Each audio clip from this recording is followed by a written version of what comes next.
This has been a long time in the making, and I owe this. I owe it. My name is Ashley Nicole, and I love to love, which led me to creating my YouTube channel back in August 2023. However, I didn't really start posting, being intentional until January 2024.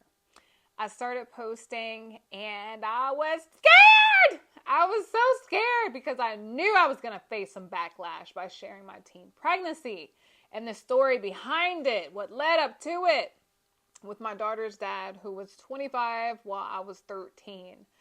Yes, I know, but in order for you to find out, please make sure you read it, and I'm sure you want to know. I have not deleted any of those stories, so feel free, go through them. And if you want to judge me, by all means, feel free to judge me. It was on my mind for a long time, but I had always feared public speaking when it came down to anything in front of a camera or in front of people. Like I said, I didn't want to be judged by people based on my lifestyle, based on decisions that I've made in my past. I waited years hoping for someone to come along with the same passion and drive to push me forward. Waited and waited until I got fed up waiting. And I started praying about it and asking God to bring people around me that will help me. And you know what? All that time while I was waiting, nearly just waiting, I sat. You know how you psych yourself out and you're like, no, maybe I can, maybe I can't. I still don't know. That was my mind the entire time. Months, years. I'm like, I want to share because I want to help. But then I'm scared. That was an ongoing battle that I had. The fear of public speaking started long ago. I never forget. I said get. I'll never forget back in my freshman year when I was forced, I would say forced, but I had to because my graduation depended on it. So I had to take a communication application class. And I'll never forget his name, Coach Wilson. He made me go first for every speech. And I did not know because he knew I was so nervous. I said, why is this man picking on me? I feel like he was picking on me. And you could see how nervous I would get. My arms were sweaty. I can't even read the note card, which by all means, please don't ever make note cards and expect to read off of them. Nerve-wracking. I was shaking. Every single time we had speeches, we had a presentation, he made me go first. I would always ask to go use the bathroom, hoping that someone else had went. You know, this man waited. He waited all the time. And he's like, well, since you're back, you can go ahead and go. I did not know that moment was leading me, preparing me for what I was going to step into later on. I had never known that. And one thing for certain I learned, know your stuff. And to not care what other people have to say about you, because at the end of the day, people are going to have their own opinions. And you can't control what they'll think about you. The only thing you can control is how you react. If they choose to say anything or so forth. And that helped me. Although during the time, my freshman year in communication application class, I felt tortured. I did not feel good. In fact, it hurt because I knew I messed up so badly in front of everyone. It was embarrassing. But through that pain, it built something. Something that without that experience I would never have. So I'm thankful for that. So here I am on YouTube. In case no one knew, I'm originally from Springfield, Illinois. I moved to Texas when I was a freshman, and I was so happy when I did because it gave me an opportunity to start a new life. You know, I had just gave birth to my daughter in 8th grade. Everyone knew. I went back to the school after being homeschooled. To all the kids that were there and called me, you know, nasty names, they didn't know the situation. They knew absolutely nothing. It wasn't even supposed to go to the kids.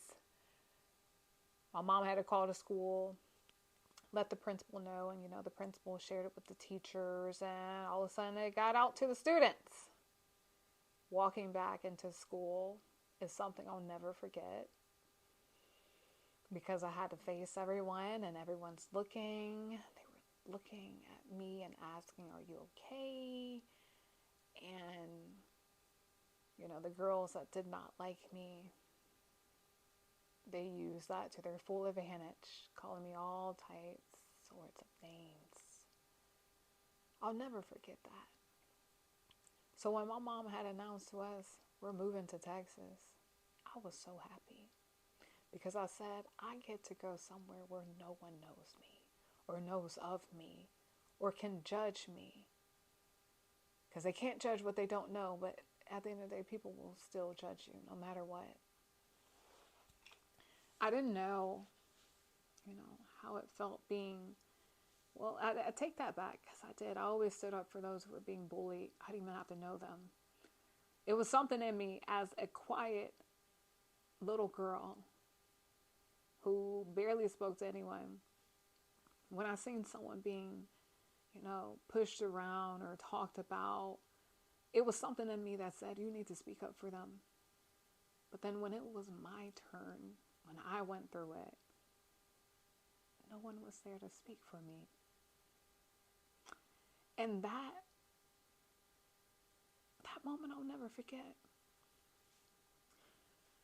I wanted my 8th grade school year to be over that day that I returned to school.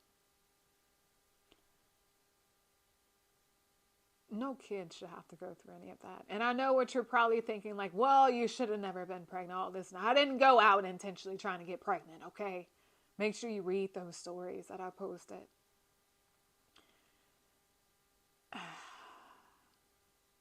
It was tough. But when we moved out here to Texas, I was so happy because I said, no one knows me. No one has the opportunity to tell me anything as far as name calling and being mean and judging me. That I got to create a whole new story. But then one day I slipped up when I think I was a junior or a senior at Plano West Senior High. And I felt comfortable to share it for the first time. You know, when you just want to get it off your chest and tell somebody about something that you haven't shared with anybody. That was me. I said, I want to share it with someone. I want to share it.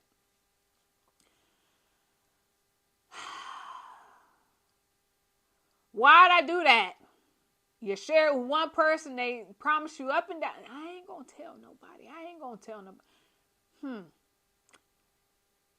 I said, okay. You know, at that time I was older where I was still shocked and, you know, I knew people were talking about me. But it didn't hit how it hit me back in 8th grade versus my junior or senior year. I said, oh my gosh, these people can't be trusted. They find out something, they spread it out, even after you tell me that you're not going to say anything. Because I felt comfortable around you. But that's okay. That is okay. Because I was glad that, hey, I'm about to graduate. I'm about to get on.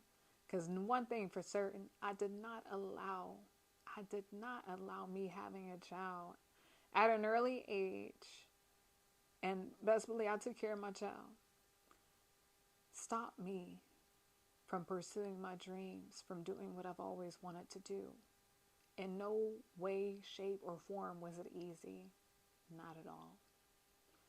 Extremely hard. I mean, hard, hard, hard. People only see the final result, or people see certain things, materialistic things, which I'm not even big on materialistic stuff, but they don't know the story behind the what. They don't know. I remember days, well, nights, when I would come home.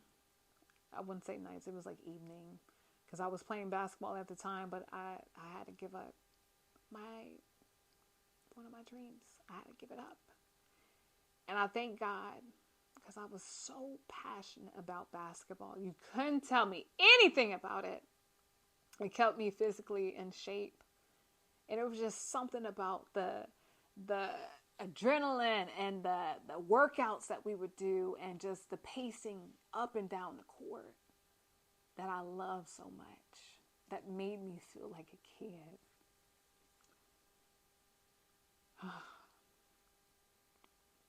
And also realized the mental strain it was putting on my mom. Having to wake up at 5, go to practice, drop my baby off at daycare early in the morning. I had to give it up. And that's all right. But I remember nights that I would be up rocking her to sleep.